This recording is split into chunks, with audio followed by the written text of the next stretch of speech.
Hello.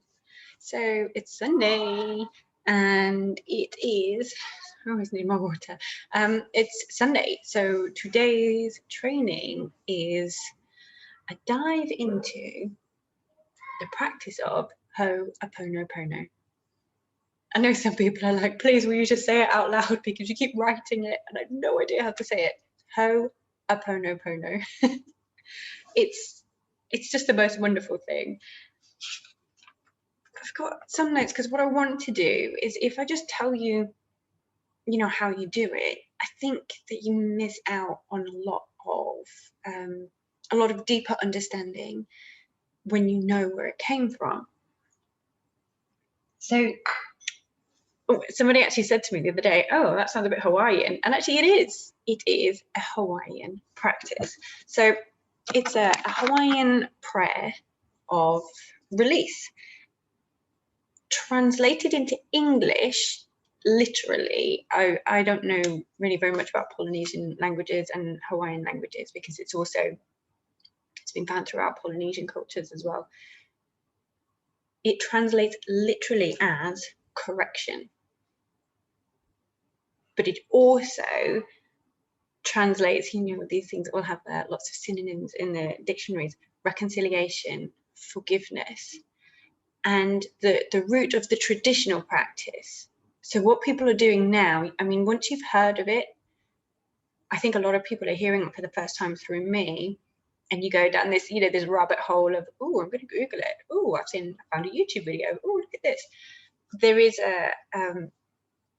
there is this fine line between finding things from other cultures and seeing masses of value that we just weren't open to because of how we grew up, where we grew up, the punitive practices that we grew up in, and saying, oh, I think I'm going to take some tenets of this and I'm going to apply them in my own self-healing, or like I use it with clients. So there's that, and then there's, where does that tip into something that many of you know that I went to the School of Oriental and African Studies, SOAS, which is part of the University of London. So this isn't about cultural appropriation. This isn't, oh, we see it, an amazing practice that Indigenous people did, and we're going to lift it and we're going to apply it to our culture, because that's not respectful. But what we can do as conscious, ethical self-healers is look at and learn about how other people do things. And so it's become, there's like the Ho'oponopono of the traditional Hawaiian culture, and it has different names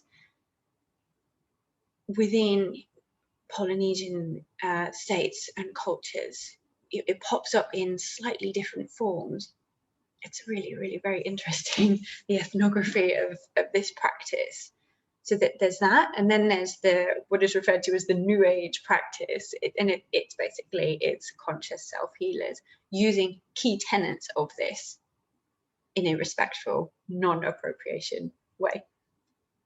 So it was used, and I believe still is used, in extended families, and say a healer would guide a family through this process where there was negativity, and where in these cultures they believed that hanging on to negative feelings like anger and shame caused physical illness in the body. And actually we now know that this is true through modern science. There's rafts and rafts of research that when we hold on to physical, we hold on to emotional shame and guilt, it does show up physically. And there's all kinds of biopsychological explanations for this. Like if you are living in your sympathetic nervous system, which is the fight, flight, or freeze, all the time, it makes your body sick. The exposure to those hormones that are released, it does make our bodies tired and sick. And when we are living in this and our emotions and our guilt is stopping us from looking after ourselves, it affects our body. I actually put a post about, hilariously, somebody texted me and said, oh, you're in Take a Break. It's a bit strange.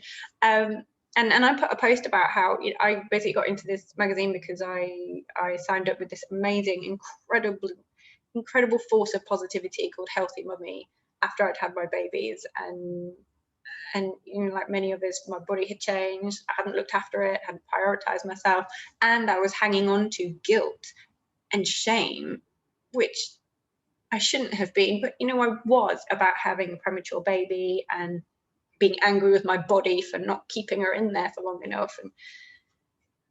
And once I had released that guilt and the shame and the sadness and worked through it, which it wasn't the most fun process, but it was incredible. Well, it was transformational. It was life-changing. Then I was able to do things that my body needed, like drink water, like do exercises, like say yes to another trip to the park, like engaging in my life. And oh, shock horror, my body became fitter and stronger and I became happier. We know that this is true.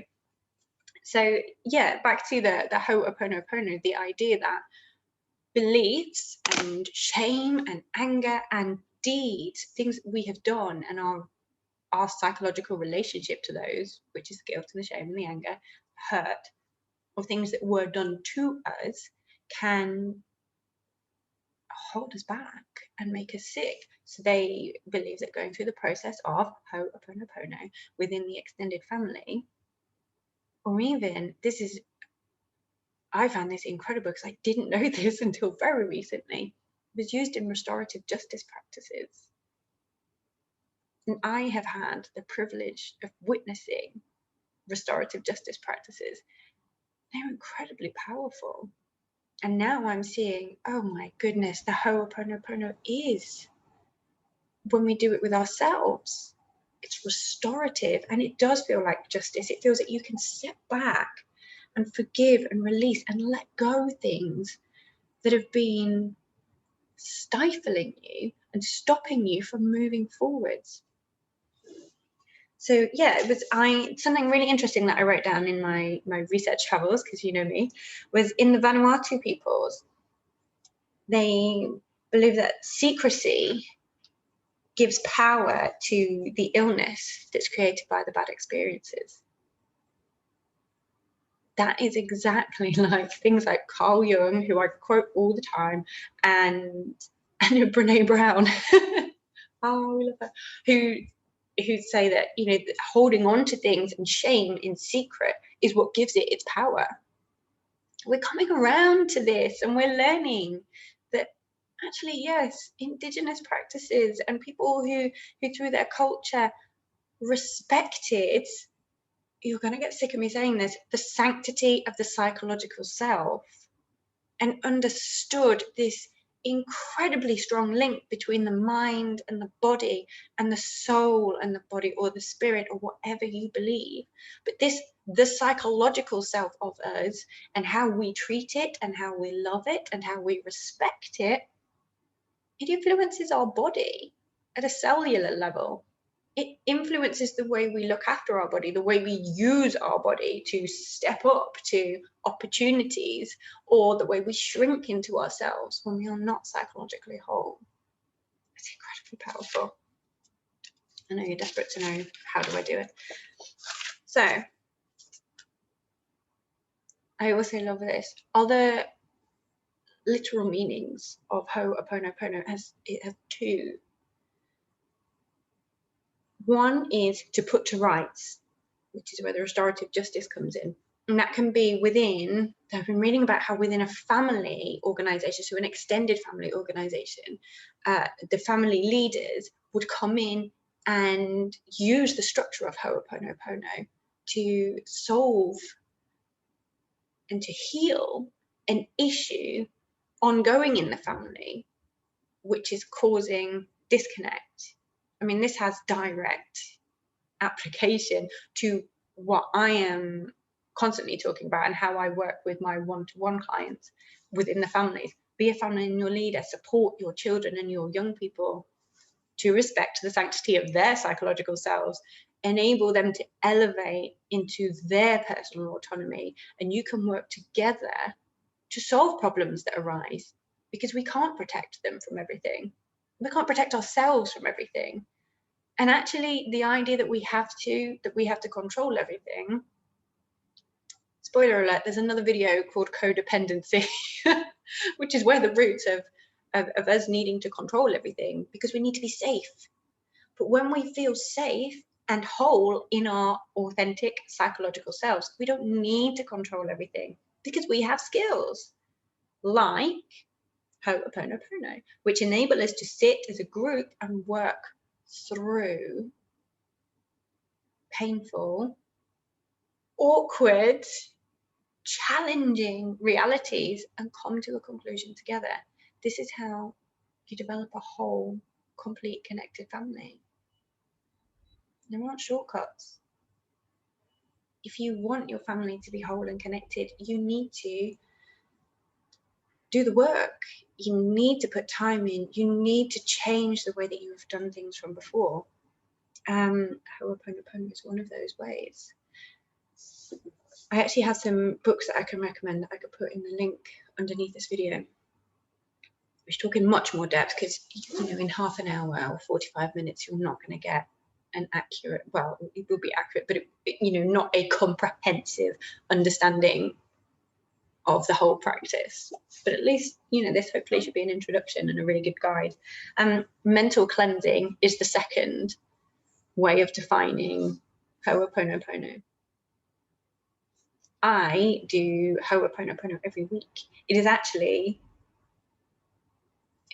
I schedule it in. It comes up on my phone, on my calendar, Ho'oponopono, Monday morning. Literally Monday morning, I do it, because Monday morning is, I work part-time because it was clear to me that I want to work, I need to work. I have skills that can help people, and I need to, anybody who works in one of these professions where you help other people, if you need to, I need to do this.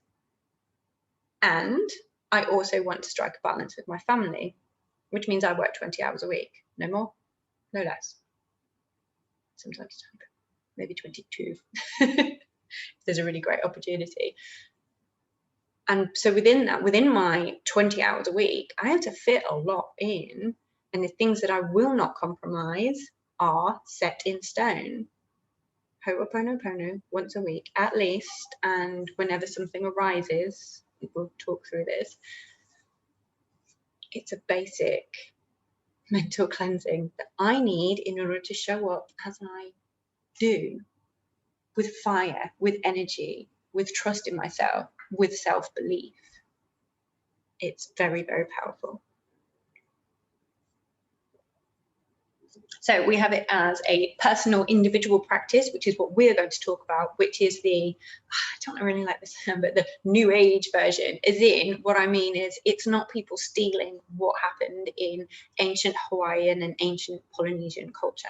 This is the practice that people use now. This is the individual practice and the incredibly powerful family practice of restitution and restorative justice. So how do you do it? First of all, you need to think of what it is. So you need to sit and think. And that's hard, especially in this, this modern world where we don't have it. Nobody gives it to us. I did a video on the Arabic phrase, Khalini nifas, which means let me take a breath. So many of us are wandering around today just feeling like, oh, lenient nifas, like it's too much, it's just constant. Or as my sister always says, stop the world, I want to get off. This is lenient nifas. And in that video I said, truth bomb, nobody's going to give you any time. Nobody's going to give you time to meditate. Like, it doesn't happen. You have to find it. You have to make it. You have to be committed to developing your family and yourself and your role as a leader in your family. And one of these ways is committing to releasing all that baggage that we bring with us. Ways you could do this is meditating and finding guided meditations, journaling, working through it with a coach. This is what I do. So when I work with my 6-week clients one-to-one, we visit Ho'oponopono in week 4. It takes us that long to work up to, through discussion, through reflection, through journaling, through prompts and practices. It takes us up to week 4 to get to the point where we know what it is that we need to release. I'm going to share the screen because I want to show you, this is also a bit of a sneak peek, well, it is a sneak peek to, these are the 6-week programs. So when people book with me, I send you a PDF, and it's the supporting documents that I use to structure our sessions. So not be too slow if I'll do it a bit faster. There we go. So these are the chapters. Each week has its own chapter. So week 1, we step into our power. We talk about the community. We take stock of where we are now. We reframe self-talk. We dream. So we've got some journaling based on what we talk about. There's always further reading at the end of each one because everybody always asks for that. And there's so much reading and research. You should know me by now. So week 2, we look at reparenting and self-care. We look at the scripts that we're telling ourselves, find affirmations. This is like the embryonic stage, working towards where Ho'oponopono is useful. We do our inner child healing, more reading, more podcasts. It's not prerequisite, you don't have to, but if you want to go deeper. Deactivation, so the weeks 2 and 3 is the second pillar, which is deactivate those triggers. We go through, we learn about the vagus nerve, looking after ourselves. We work out what it is. What is it that our children do that triggers us? And why? What is it that they're triggering? It's always a very powerful session, week 3. So the end of week 3 is where we start on the Ho'oponopono. Make it a bit smaller so you can see it. Essentially, here is what you do. You need to be safe when you do this. You know, it's not something you do on the bus on the way to work. It's not really something that you can do whilst the kids are awake and running about in your face. Oh, we love them. This is to do after they go to bed, or to say, you know, to your partner or childcare or whatever, I'm going out for an hour. I need just to spend some me time. You don't need to do it out loud. I sometimes do, I sometimes don't. It depends on how I feel. And really, it's a structure. There's no right or wrong. It's what you choose to do. So we find, what I talk about a lot and I teach, safety in your body, safety to dream. You need to move yourself or secure yourself in your parasympathetic nervous system. This is the rest and digest. This is calm. How do we do this? We remove the stimulus that's going to set us off in the first place. Excuse me. Deep cleansing breaths. I normally say about 3. 1 is a bonus. Frankly, you know I have small kids. 3, at one point I had 3 under 3.5. You could take 1 breath, it's a win. You could take 3 breaths. Let your shoulders drop. It feels incredible. And you're now in a place to start the practice. So what have I written? Ensure you won't be interrupted and call your energy in. Leave your phone at home, turn your phone off, or at very, very least put it on do not disturb mode. You don't want it pinging. You don't need it. Just get rid of it. I really hate my phone sometimes. I'm finding joy right now in leaving my phone at home as much as I possibly can. It's very liberating. So you write your things to release. I'm going to give you an example. And, you know, you can, I imagine that you will be, if you work with me, you will know what you need to release, because we work through it throughout week 1, week 2, and week 3, so that you are ready to do this on your own after the 3rd session. the example that I had from my coach was, you'll notice I do a lot of videos. I'm doing a video right now. So the example that I had was that when my coach suggested that I start doing videos, because videos is the best way to connect, videos is the best way to learn about people. It's like sitting and chatting with them. And she was like, and you need to do live videos, pop on, so people can see you and you can chat, and it's much quicker than writing all the time. And I was like, oh God, no. Oh. And then the idea, like the first live I ever did, I was nearly sick during. I've got everything I needed to say. I was literally shaking, which is almost hilarious considering it doesn't even register now. And I'm like, oh yeah, video today. I needed to do some healing. And we were talking about Ho'oponopono, and she said, here is your chance. Get your journal, write down every single time you have been silenced. There was a lot. And a lot. And like going all the way back to my early childhood. The reason why this is so good is because I talk about it a lot as one of my triggers. I'm the baby of 5 kids. I didn't feel heard very often as a child because, and this is again when we talk about reparenting, it's not because my parents were terrible. It's not because they didn't love me. It's not because they didn't care what I had to say. It was because there were 5 children, 2 cats, 2 dogs. At one point, we had 3 sheep that were ejected on a farm. It was a bonkers household. It was like the 90s where listening to your kids wasn't normal for some reason, and everybody was just busy. And as a baby of 5, firmly at the bottom of the pecking order, said with love. But and also things like, as a kid, I would genuinely put this down. I was never player 1 on a computer game, ever. I was always player 2. Why? Because I was the baby, and because when they let me be player 1, everybody died, and it was really annoying. So if I wanted to play on the Sega Mega Drive, it was always Tails. So annoying.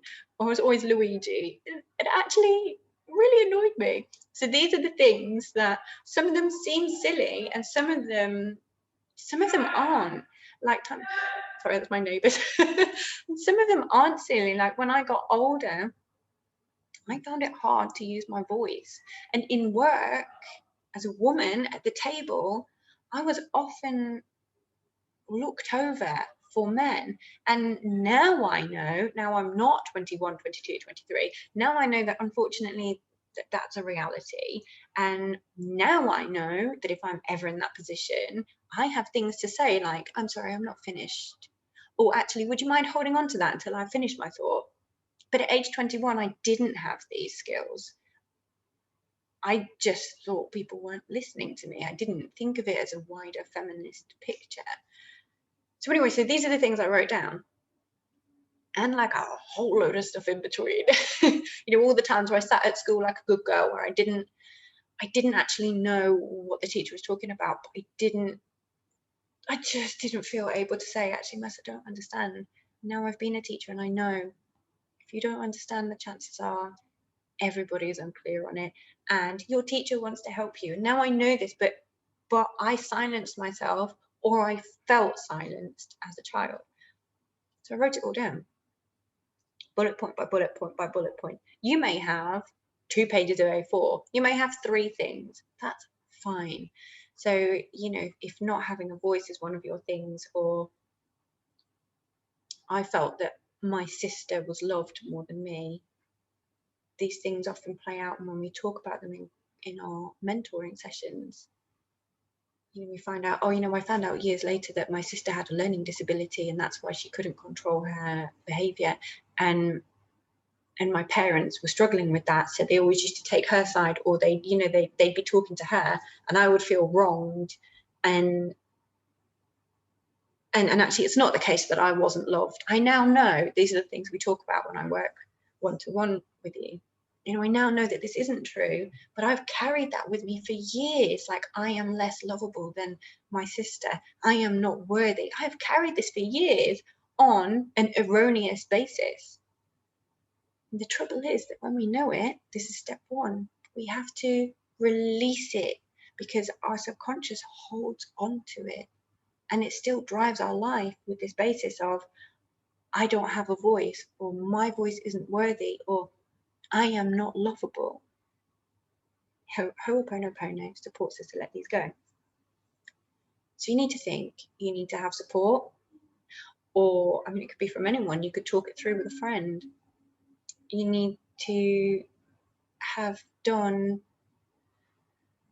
when I say meditation, I mean a quiet space where you have reflected, and it may not be the most fun. It may make you cry. It may make you feel sad. It may make you feel very reflective. That's fine. The gold is in the goo. That's what a very good friend of mine says. The gold is in the goo because this is where we grow. So, you know, write them down, have them bullet point by bullet point by bullet point in your journal. A scrap piece of paper, it doesn't matter. And then we center ourselves. I am safe. It is safe for me to grow. And then we use the 4 steps. This practice is so profound. It's so simple, and we learn so much. So I think now you've seen it for a long enough time. We go through the first steps is repentance, which is, I'm sorry. Now, this is why it's helpful to be talked through, because you are not taking responsibility or blame for anything. Even if it's something that you did do, well, if it is something that you did do, you can say, I'm sorry that I did that to someone when I was acting in survival mode. I'm sorry I felt that I had to behave like that. I also, so the thing like not having my voice heard, I'm sorry to me, to the world, to the universe. It doesn't actually matter. This is the incredibly profound thing. It doesn't matter. I'm sorry that happened. I'm sorry that opportunities went by me because I was unable to use my voice. I'm sorry, me, that I've carried this pain with me for so long. I'm sorry, universe. I'm sorry to the children that I worked with that I didn't feel able to use my voice when I knew that I had ideas and I was too afraid to speak my truth. I'm sorry I missed that chance. And the next stage is forgiveness. Please forgive me. This is really important at this point for me to say that, especially if you're thinking about things that other people have done to you, that you have then internalized and you have held on to, you do not need to forgive people or instances that you feel are unforgivable. That's not what this is about. This is about self-healing. And you know, in your heart, in your true self, you know if you're ready to forgive the attachment to something that somebody has done to you. And you know if it's not. Do not push yourself further than you're ready. And you don't have to forgive everything. Some people and some things happen to us that aren't forgivable, particularly when we are children. And this work goes back to a lot of inner child healing, and you do not have to forgive it. You don't.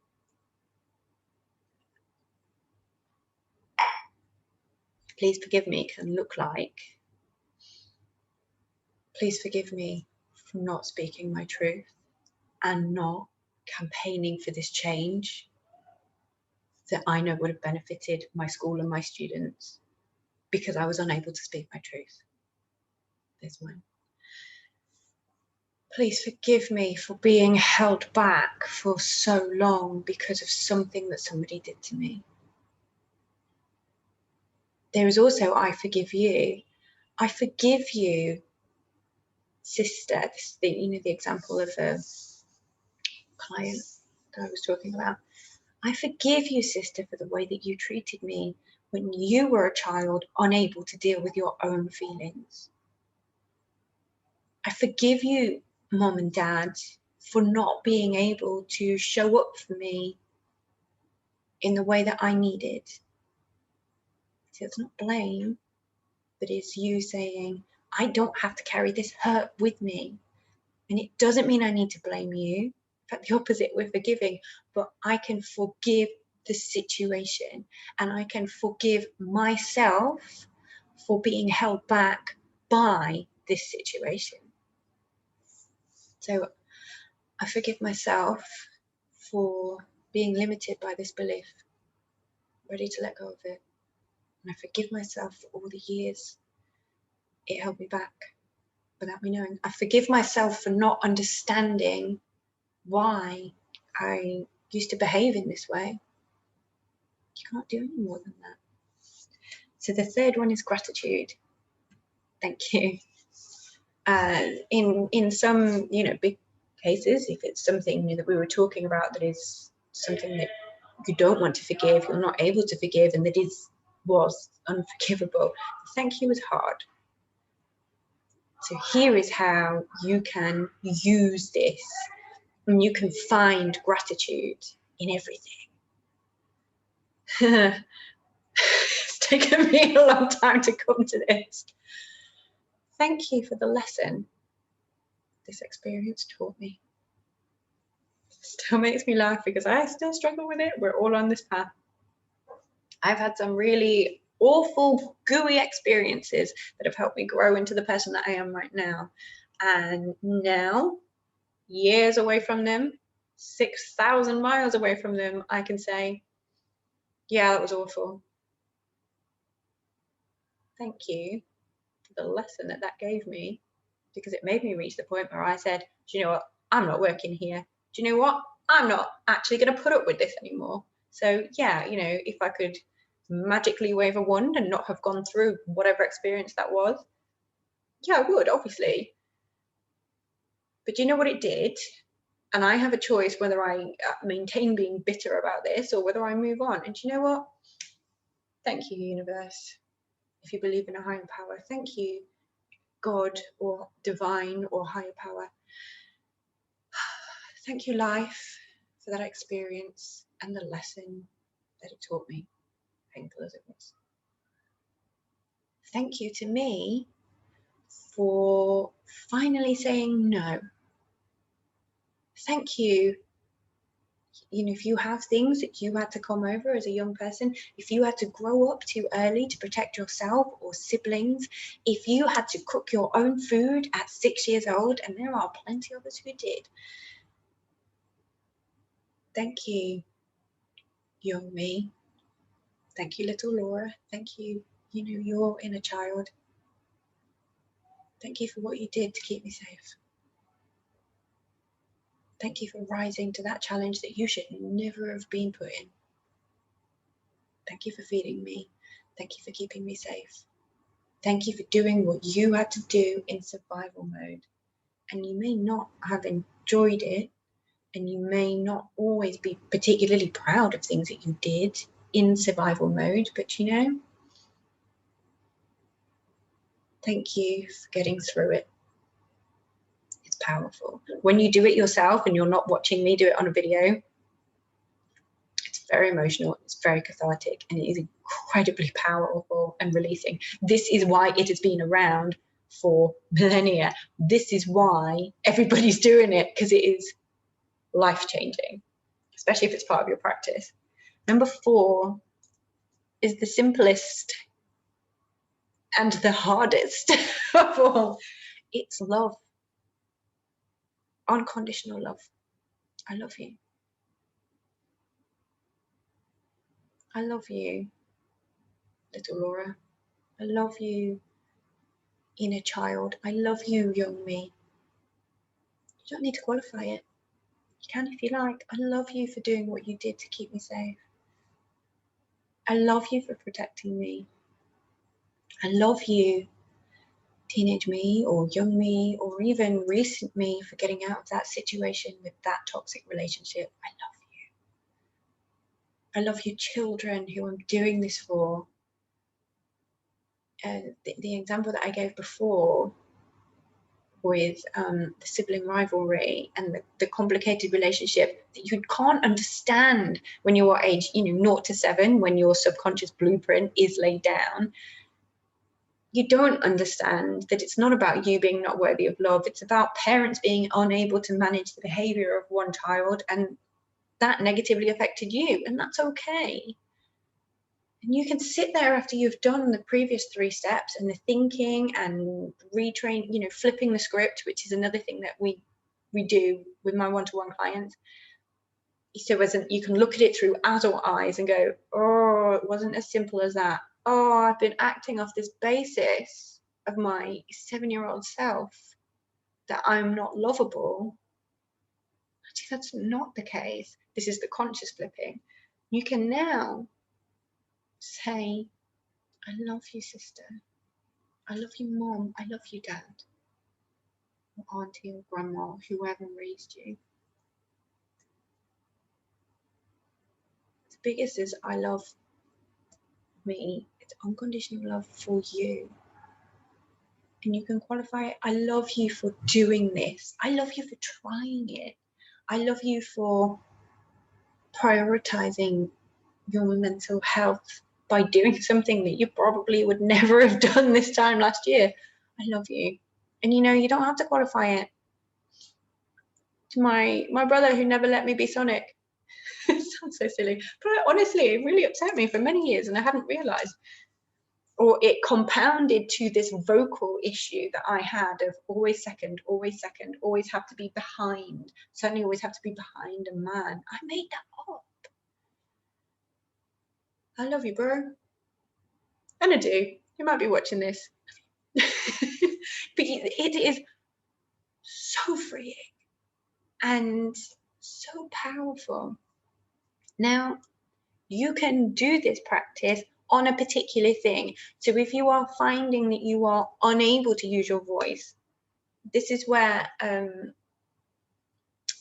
using it within, so you can use it in so many different contexts. This is where it even applies to things like the workplace. If you are sitting in meetings and you are not activating your voice, you're not moving forward in your career. You are not moving your vision forward because you are stopping yourself with limiting beliefs. So you can do what I did and write down all the times you have been muted or muted yourself. You can let them go. If you're struggling with certain behaviors that your children do that triggers your reaction, so my kids hit each other, it immediately pulls me back to that place where my sister used to hit me. And I know that I am too hard on whoever is the hitter on that day.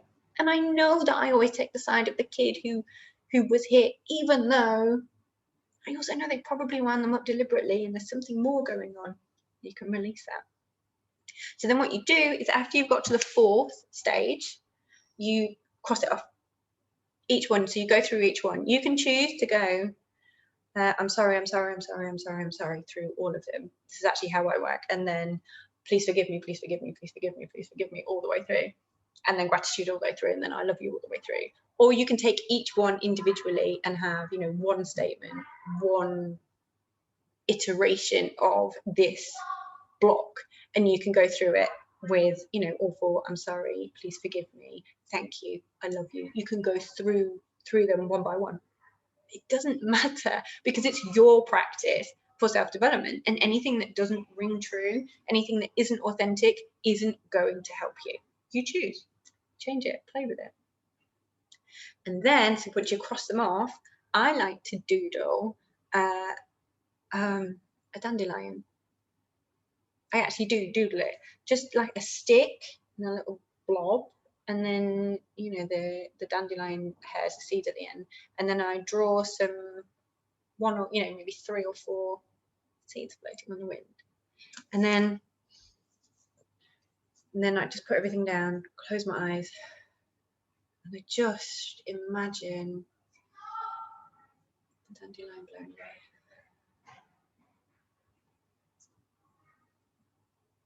very powerful. I also go further. Let's stand up, and I'm regretting wearing shorts now. Welcome to my mess of a dining room. This is as tidy as it gets with 3 children. Stand up. And use my body.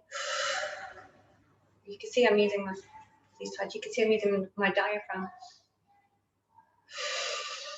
Take these deep breaths. You can even breathe in. Bend over. Let's close everything out.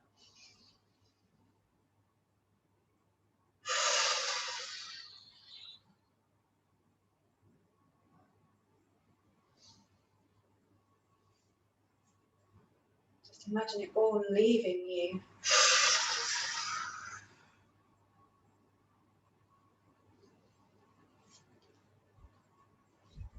Again, it's one thing watching somebody do that on a video. When you do it yourself, you feel it leave your body. I cannot explain it. It's spiritual, doesn't need explaining. If it works for you, if you feel it, so what? Go with it. Try it. I challenge you to try it, even if it feels uncomfortable. Another option, and I do this regularly, you'll know that I live in a tower block. I stick my head out the window and I breathe it. I imagine my dandelion. Sorry, that's my front door. It's awful. I open the window, I take a deep breath, and I breathe it into the air, and it is gone. Now, afterwards, you might feel a bit raw, you might feel a bit tired, you might feel a bit wobbly, for want of better. My best recommendation for this is, the thing is, this depends on you. Sometimes I go and have a bath, sometimes I sit quietly, sometimes I go downstairs into our gardens and I walk around, especially bare feet, on the grass, even though you're not supposed to. Who's going to say anything? You know, I really ground myself. Sometimes I put happy hardcore on and I dance around my bedroom, my living room. This is why you will hear UK Apache blasting out of my house in Vietnam. But whatever you need to do, sometimes I'll go find the kids and we'll have a dance, or I'll go swimming. You end up with this energy, and only you can feel what to do with it. Sometimes it needs an energetic, oh, shake it off, shake it off, shake it off. I know people who do just, you know, stand and shake. And sometimes you need a calm reflection. Go with it. Whatever you need is right. This is your self-healing journey. These are the key points. So, repentance, I'm sorry. Forgiveness, please forgive me. Gratitude, thank you. Thank you, me. Thank you for the lesson. Thank you for Ho'oponopono and the ability to change it. And I love you. You don't need to qualify it. Just I love you. Love yourself. That's what this is all about. Love yourself. Heal yourself. You are worthy and you deserve it. I would be really interested to know how it goes when you do it. I'm saying when because nobody's stopping you. Make the commitment, find some time, invest in yourself. Probably takes about half an hour all the way through. Please let me know. Good luck. Thank you.